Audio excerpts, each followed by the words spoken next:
idea 22, 23 of English Transformations daily live stream class with me, Paul Collins.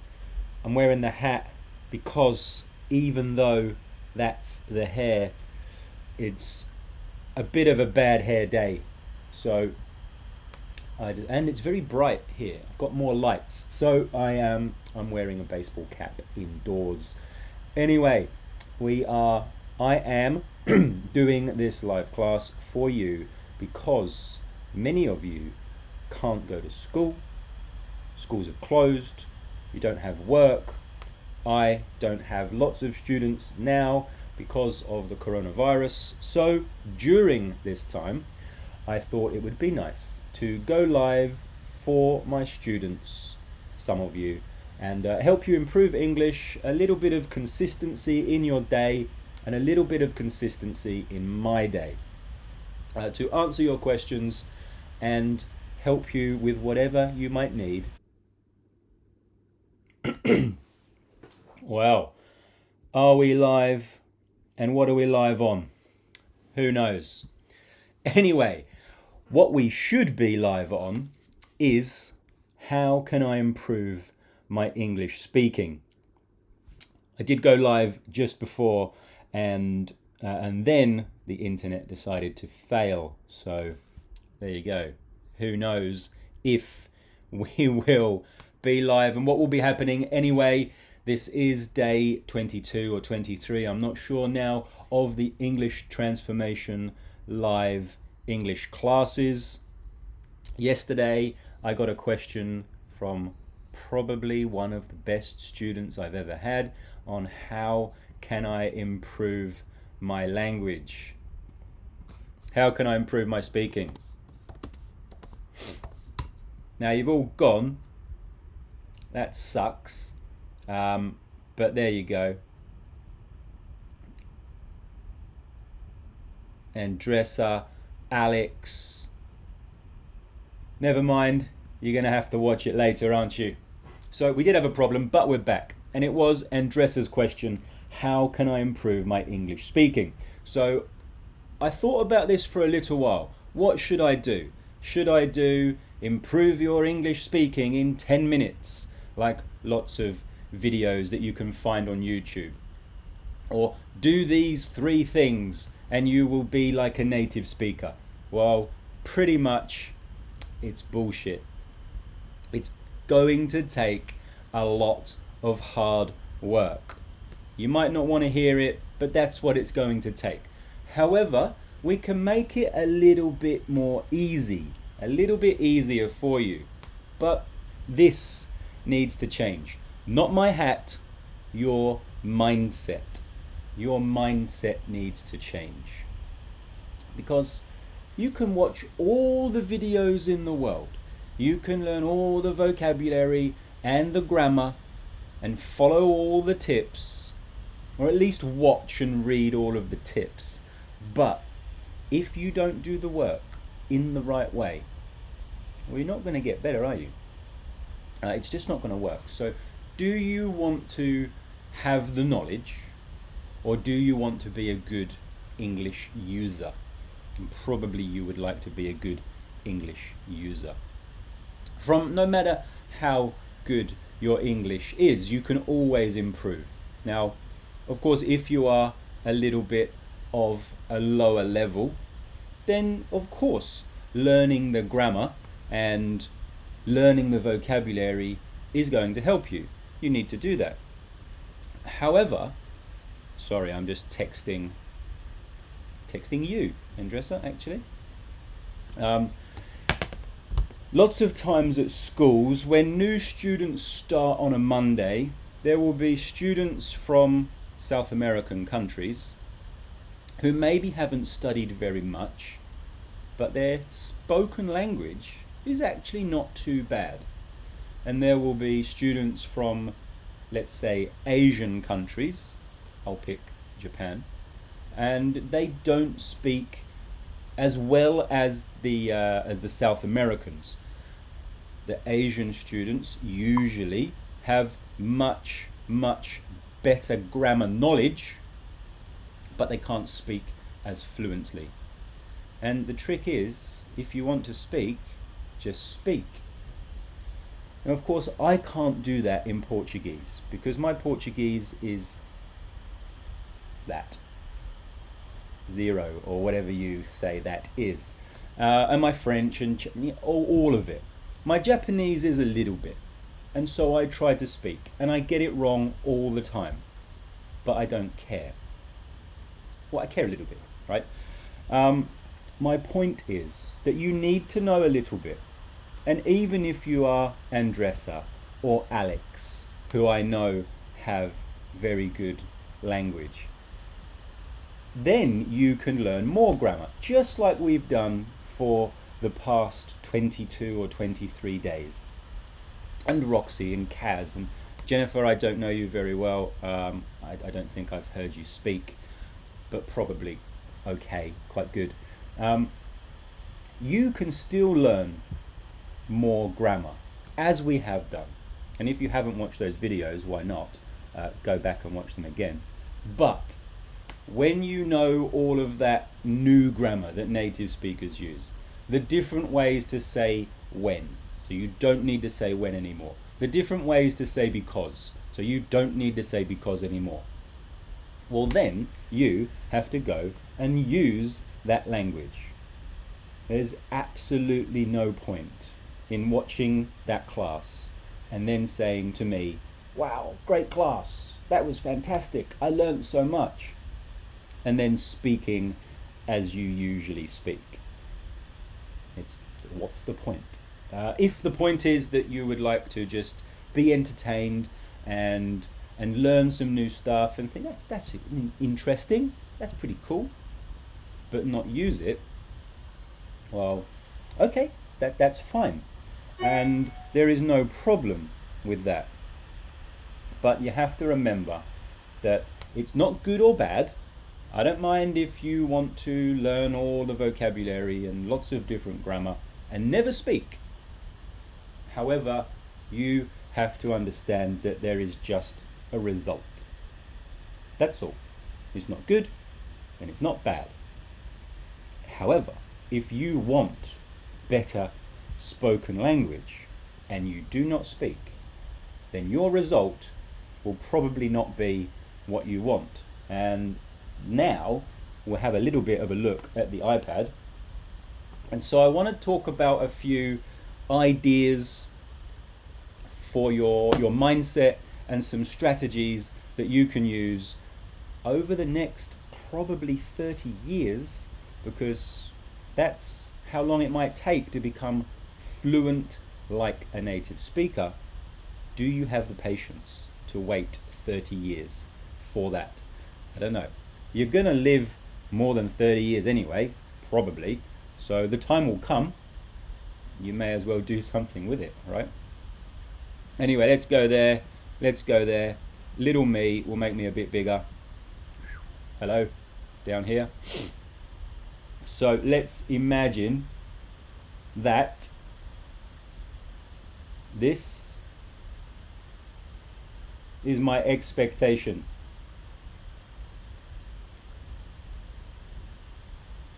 That's my expectation. It doesn't matter if I think that's how, let's make it a bit bigger as well. You know, that could be that you tell me you've bought a new car and it's so good, and you build up in my mind how good the car is. So I think it's like the Batmobile from Batman, or a Ferrari, or something like this, something very cool. Or you tell me you've just cooked the best feijoada if you're Brazilian, or the best curry if you're in Japan, or whatever. It's the best food ever. Now I think it's really, really good. I'm expecting Gordon Ramsay food, a super sports car. My expectation is that. It's pretty big. Now, if the result is, we'll go a different one. If the result is here,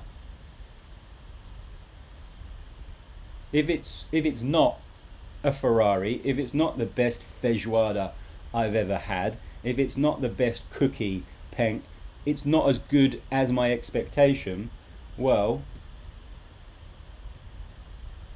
this is my disappointment. So my expectation is here, the size of the camera screen, however much I can fit in.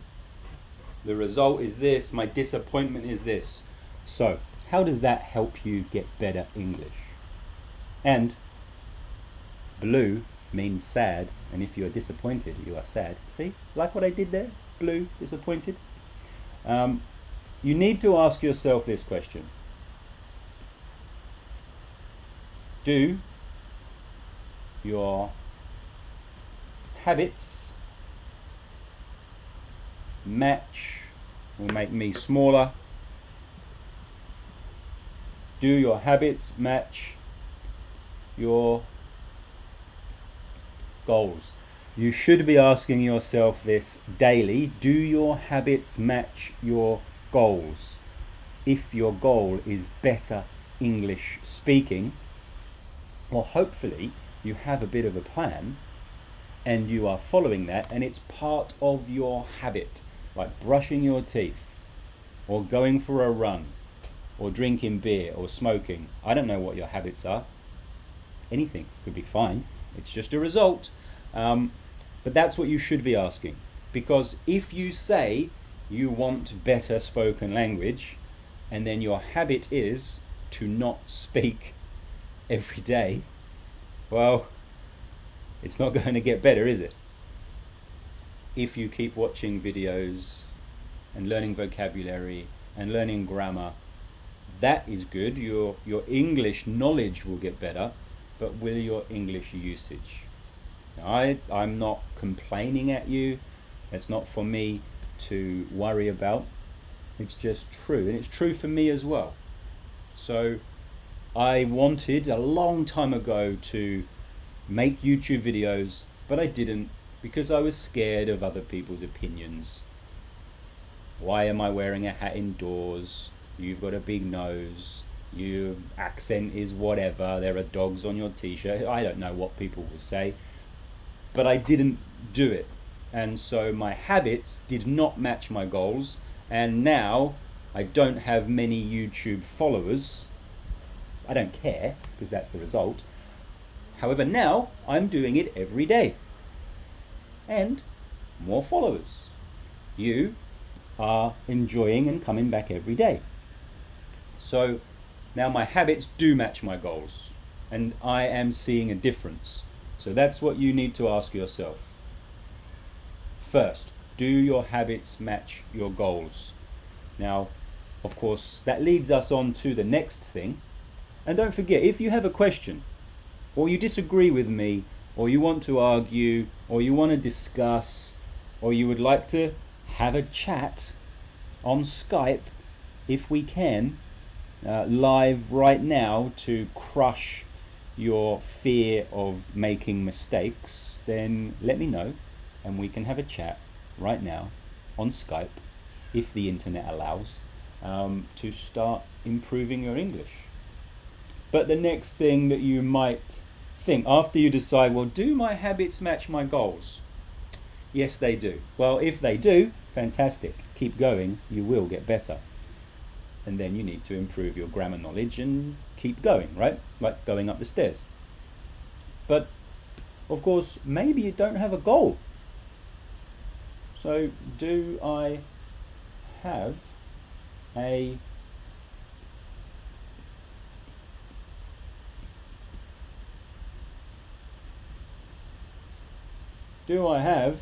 SMART goal? Well, what's a SMART goal? Look at that, I love colouring that in. A little bit weird. Do I have a SMART goal? Or do you? What is a SMART goal? What does it mean?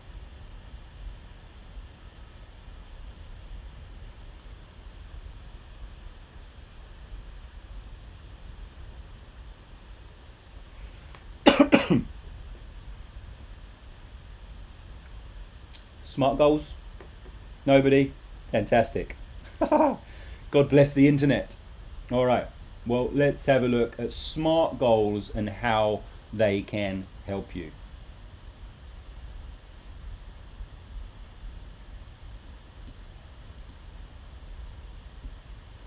There we go. They are specific. Is your goal specific?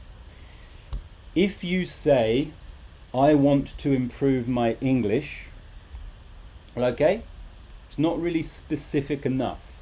I could just teach you a new word. There you go. Your English has improved. Next goal. But you're probably not going to be very happy, are you? If your goal is, I want to improve my English speaking, okay, that's a little bit more specific, but not really. I could say, every time you ask somebody a question, you might say, excuse me, but.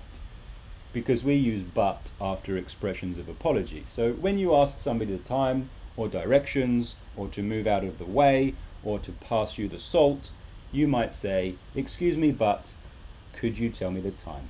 Excuse me, but could you pass me the salt? Excuse me, but could you get out of my way?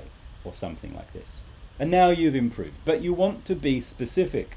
So specific might be 7 in IELTS. That's better. That's good. But it needs to be also measurable. 7 in IELTS. It's specific. Is it measurable? It's specific. It's measurable. There is a list of the score. We can see it. We can judge your ability. You can do the test and get a 5, a 6, a 7, whatever you might get.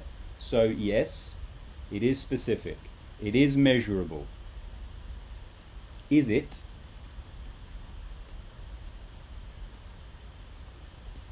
Is it attainable? Attainable means, can you get it? Can you achievable? Is it achievable? Can you get 7? Well, yes. Maybe not right now. If you are a beginner, you're probably not. If you are a beginner, maybe intermediate, maybe even upper intermediate, those mean nothing to me. But 7 in IELTS does. So is it attainable? Yes. Yes, it is. Lots of people get 7 all the time. It's difficult, but it's definitely attainable and achievable. So that is good. 7 in IELTS is specific, it's measurable, it's attainable. Is it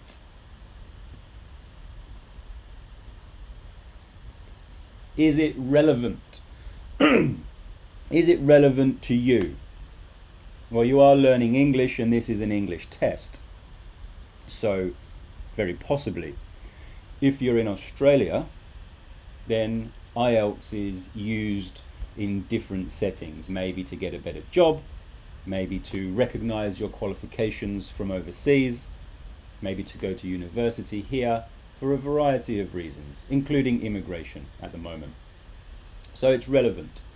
If you are in South America, maybe it's less relevant, so you might choose to get a high score in TOEFL or something else. If you're in Asia, it might be TOEIC, but choose the speaking section as well, not just the grammar, the reading and listening. Actually do the speaking and writing as well. So that needs to be relevant for you, right? Is it relevant for me? Yes, it is. Is it relevant? Is it realistic? We could put realistic as well. Is it realistic? Well, could you get 7 within your time frame? Because it's got to be time-based. Well, I think it's relevant and realistic. If you're a beginner and you want 7 in IELTS by the end of the week, that's probably not very realistic and you're going to be very, very disappointed. So you need a better goal. Is it time-based? Well, that's up to you, of course. Is it time-based? Well, when do you want 7? All right, I'm going to improve my language and I'm going to get 7, even more specific if you want, in IELTS speaking, because that's what Andressa said. And maybe, because I know Andressa is very good, so I'm making your goal for you, 8 or even 8.5. Why not? Well, when do you want it? If you say, oh, just in the future, I don't mind when. Well, you're probably not going to work towards your goal so much. There is no urgency. But if you say, I'm going to get 8 in IELTS speaking in 6 months' time, book the test and then practice, that will possibly force you to do everything you need to do. So, specific, measurable, attainable, relevant or realistic, and time-based. Of course, there are many different ways that we can set goals and think about things, but this one is not a bad idea. Look at that. Alex, cool. Yes, it is. It's very, very cool. Finally. So, you should do that. You don't have to. Who am I to say you should do that? But if you want to get better language, definitely you should think about doing that. Now, I've done this for a long, long time. Not always. I fall off the wagon. But I've known about this for a long, long time, and I expect everybody knows it, but everybody doesn't know it. So do that, whatever it is. Building a house in the countryside or near the beach in Brazil, becoming a soccer player, getting better at songwriting, being an artist. I don't know. You make the goal for you. Cool. But there is a lot more. So let's go to something else, shall we? Now, I did say at the beginning of the previous video, let's go back to me. Big me. Hello again. I did say at the beginning of the previous video that I could have said, do these 3 things to improve your English in a day. Sound like a native speaker with these 3 things. Okay. 5 different ideas to do every day to become a native speaker. Yeah, a lot of them probably work, but it only works if you work. So, as I said, don't watch the videos for entertainment unless your goal is to be entertained. Now, very probably you've been watching Netflix or whatever, Disney or something, a streaming service over this last few weeks of coronavirus, this last month. Lots of people would have been doing that. Now, there is a reason why you think watching movies and TV shows and Netflix is good for your English. Well, it's not very good for your spoken English, is it? Because it's passive. You just sit there. All right? So, let's have a look at why. Here we go.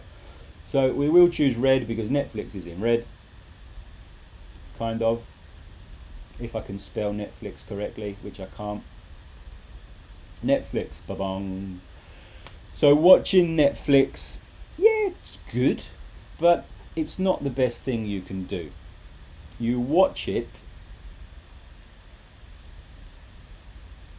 Why do people watch it? Why do people watch Netflix? Well, because there are good shows, or it's good for my English. No.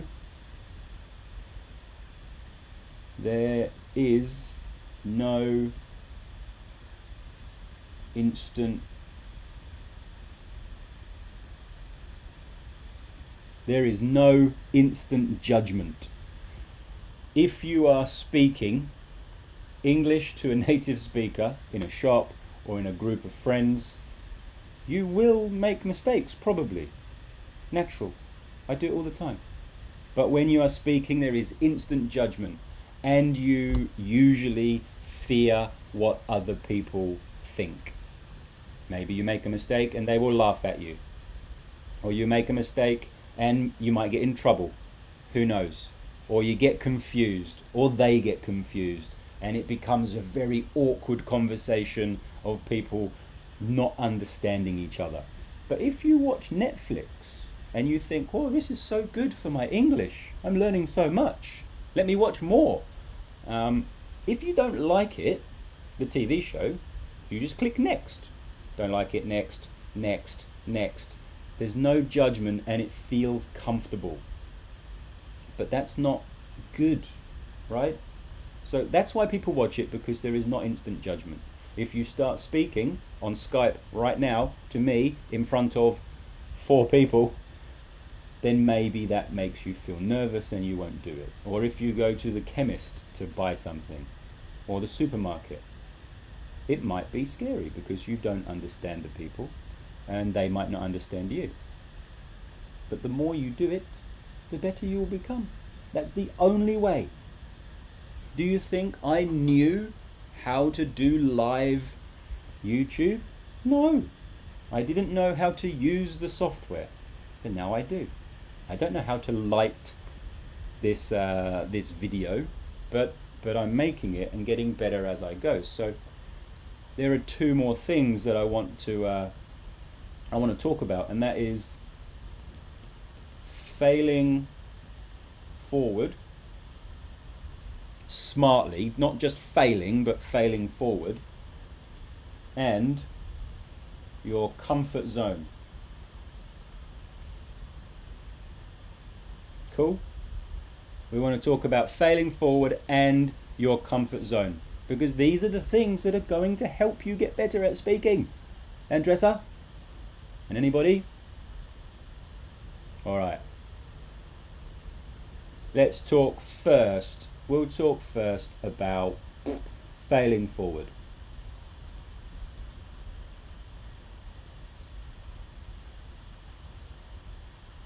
Now, this is not my idea. There are no new ideas really.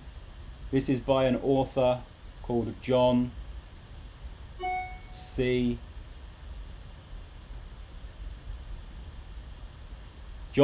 Maxwell. He's a much smarter guy than me, or at least he follows his plan. Failing forward. What does it mean? Well, basically, fail many times and quickly. Fail quickly many times. But. Don't just fail. That's easy. Oh, I smoked. Oh, that was a fail. That was silly. Or I fell off my bike. Just keep falling off your bike. That's going to hurt. Keep spending more money than you make. You're going to be poor. Keep drinking 10 beers a night. That's not going to be healthy. So don't fail. Fail forward means failing many times quickly, but learn from each mistake and improve. Improve all the time. I think it's a Japanese idea called Kaizen, constantly improving. So yeah, you go and you speak to somebody and it didn't feel good and you made a mistake. I don't know who you are to judge your English level. Oh, my speaking is not good. Who are you to judge? You don't know. You're not the teacher or the examiner. It's just in here. You don't have confidence in yourself, probably. So fail, learn, do it again. Fail, learn, do it again. And you will get better and better and better if you follow your plan, if you have a plan. And if you do it every day, you know you will get better, even if you are good. But of course, if you are a low-level student, for me, learning Portuguese, I have zero Portuguese. But I learn a little bit, and if I know 10 words, fantastic. If I then learn another 10 words, I've doubled my ability. Still not very good. But then on the third day, from 10 to 20, well, now I have to learn 40 to double it. And after 4 days, or on the fourth day, I have to learn 80 words to double it. So the double gets very, very hard. And if you are starting low, it might go up quickly. Whoops, we don't want a straight line. Might be like that. But if you're already here, if you're already an Andressa or an Alex or a Kaz, well, the improvement will be very, very slow. And so you won't see the gains, you won't see the difference, and you might get disheartened. You might think, oh, I'm going to have to stop because I'm not getting better. Maybe like me on YouTube. There are 4 people. I'm happy to teach either one of you. Of course, more would be nice. But I could have 4 people watching, 5 people watching every day for a month, and I think I'll give up. Or if my views drop, I'll give up. No, you don't give up then. You have to keep going and it will get better. I love how somebody just left when I talked about my viewers. Haha, fantastic. Thank you. So keep failing, keep learning, keep improving. And then comfort zone.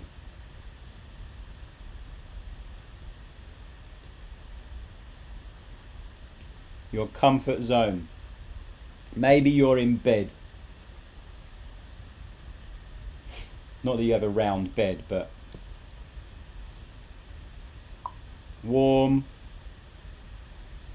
safe, obviously, comfortable. Let's have a look at that. What did he say? We'll go here. So you shouldn't be ashamed of your English. No, you shouldn't. Why should you be ashamed of your English? In fact, Alex, you should never be ashamed of anything you do, as long as it's not hurting yourself or other people, right? Why would you be ashamed? Nobody can make you feel ashamed. The examiner wasn't mean. It's you. If you know that everything is your fault, then you suddenly start to feel very, very good about it, and you start to get very, very good. It's not, oh, I was born in Brazil, so my English is not very good, or it's hard for me to learn, or I failed IELTS. The examiner was a dick, so he wasn't very nice and he failed me. Maybe that's true. Maybe he was a dick. And yes, it's harder to become fluent in English if you were born in Brazil and not in England. But if you understand that it's always your fault. So when I'm riding a motorbike, there are lots of people driving who are idiots. But if there's a crash, it's my fault, because I should have been more aware. So if you don't get the score you want or the communication that you want, you have to look and think, it's probably my fault. I could have done more, maybe. But you also got to be nice to yourself. Always be nice to yourself. So no, you definitely shouldn't be ashamed of your English. And that takes us to one more thing after comfort zone. So let's look at comfort zone, then we'll go back to your question. So comfort zone is there, warm, safe, it's comfortable, just like being in bed in the morning. I don't want to get up in the morning. It's nice and warm. It's like a joke that God plays on us. At night, I'm not very comfortable and it's hard to fall asleep. But in the morning, I never want to get out of bed because it's nice and comfortable and warm. But I do. And that just, nothing changes. But over here, that's outside. This is my comfort zone. Not.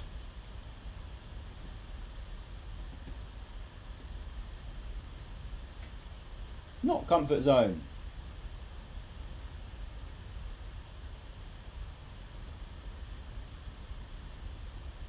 Success, fluency, money, love, whatever, better body. I don't know what you want. It's success as you define success. So when you are happy with your language, it's a language class, this, so it's not a gym class, but it could be. Look at those guns. Over here is where you become successful, but it's very hard to get there. It's super, super hard. And God, this video could end up being very, very long. Thank you for watching. But very, very useful. And I'll probably revisit some of these things. Anyway, let's get back to Alex's comment. You shouldn't be ashamed of your English. No, you shouldn't. And the question that I would ask you is, who is in charge of how you feel? Let's move that up there. Who is in charge of how you feel? Who is in charge of, could be, look at that, we got grammar and vocabulary lesson at the same time. Lucky you. Who decides how you feel? So if you say something in English and the person laughs at you, do you feel bad? Do you feel bad? Maybe. Well, who decides how you feel? Did they decide? They made me feel bad. They laughed at me and they hurt me. Maybe true. Maybe they laughed at you. It's not nice, of course. But you decide how you feel. And if you take that and feel bad, then that's on you. So you've got to just think, well, I decide how I feel. I don't care if someone's going to laugh at me or that it's going to be a little bit uncomfortable. I want that. Then you will go and speak more, and you don't be ashamed. What? They laugh at you. You speak 2 languages. Fuck, that's amazing. And if anybody keep speaking in English and you don't understand, speak Portuguese or Japanese, and I'm very, very sure that English native speaker will soon say, sorry, can you speak English? I don't understand. Maybe they will then get it, but they're probably too ignorant. But you should be confident in your ability and happy to be able to improve. So no, don't be ashamed of your English. Don't be ashamed of anything. Cool? Be happy and confident. Because if you are happy, that's all anybody wants. Why do you want better English? Why do you want to be fluent? Because you will be accepted and because things will be easier, and then you will be happy. Well, happy comes first. So get happy and then you will be successful. This is beyond what we signed up. Sorry, I can't help myself. I love you, Andressa.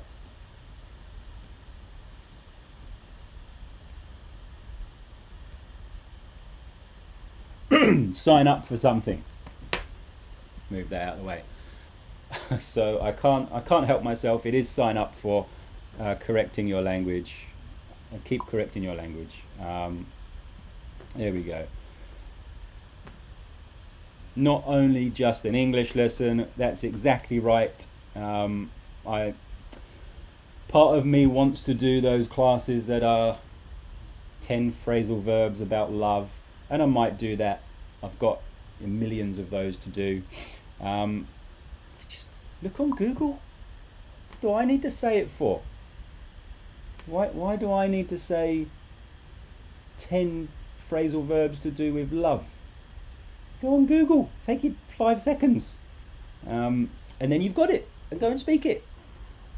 Instead of me saying whatever those 10 things might be. I see why. It's because it's entertaining for some people. But I think this is more valuable for you. So there you go. More value for you. So who decides how you feel? You decide how you feel. So you should do that. And then I got a bit lost. I was going to talk about some other things, wasn't I? But I got a bit excited. So, yes. You said, or I said, who decides how you feel, or who is in charge of how you feel? So let's go back to me. Why weren't I there? Let's imagine you go and speak English to somebody and you make a mistake and they laugh at you and you come to me and say, "Oh, Paul, I feel so sad. I'm so nervous to speak English because I did it yesterday and somebody laughed at me." Maybe you should be a stand-up comedian. People can laugh at you all the time. So, let's ask this question. Hello, back down here. If you do speak and somebody laughs at you and you feel sad and your English is not good, all right, and you think, I can't do it, I'm too nervous, you have to ask yourself this.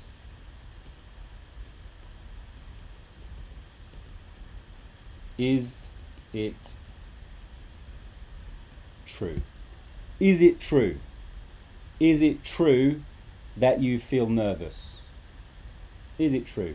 And you say yes. Yes, Paul, God damn it, it's true. I feel nervous. Well, then I might say, show me. What does nervous look like? Because I don't believe you. And you say, oh, I'm nervous. No, all I can see is that you are shaking. And you say, no, Dick, I'm nervous. Okay? Yes.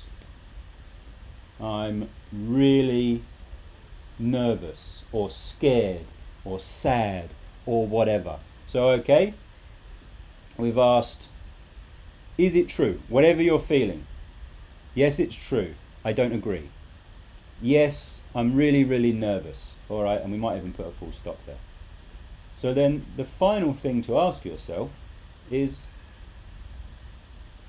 what if it wasn't true? How would you feel?